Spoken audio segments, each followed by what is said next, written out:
Hello friends, welcome to my channel. आपण मैंने केमती अच्छा मु बहुत भलरे अच्छी आशा करुँच आपण मैंने भी बहुत भलरे थे। चलतु आज आम इवनिंग रे आम घर कौन रेसिपी होची देखिबा। चलतु फ्रेंड्स, एबे आमे चिकन पकोड़ा रेसिपी जानिबा। चिकन पकोड़ा पाइंका मु गोटे केजी चिकन नेची। देखंतु गोटे केजी चिकन ता सहित आमर कॉर्नफ्लावर पाउडर, धनिया पत्र, ब्लैक सॉल्ट आमर गोलमरीच गुंड, लेंबू आ किछि आमर कटा कंचा लंका, हलदी गुंड आमर लंका गुंड, जीरा गुंड, लूण आमर चिकन मसला ता सहित अदा रसुण पेस्ट। एबे चलंतु आमे ए मसला सबको चिकन धीरे भल भाव मिक्स करि नबा।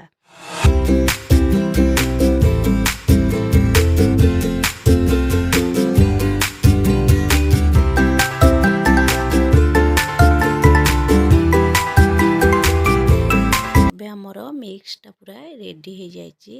देखंतु भल भाव आमर मसला मिक्स हो जाए। तापर आपको गोटे घंटा पाइंका छाड़ीदबा।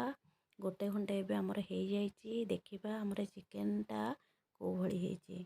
चिकन आमर मसला सहित भल भाव मिक्स हो जाइए। देखंतु फ्रेंड्स, बहुत भल देखा जाउछि, भल भाव मिक्स हो जाइए। तापर आमे तेल कढ़ई एबे बसेबा। देखंतु तेल मोर गरम हो आसिलानी। तापरे से चिकन को आउ थे हाथ में भल भाव मिक्स कर नबा।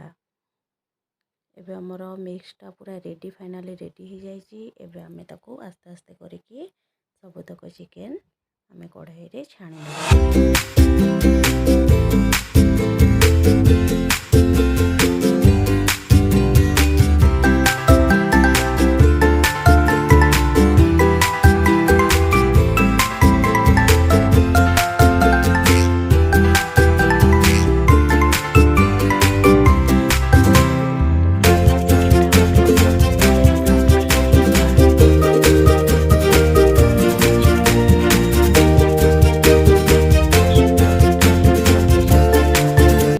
एबे मोर चिकन पकोड़ाटी रेडी हो जाइए। केते सुंदर देखा जाउची।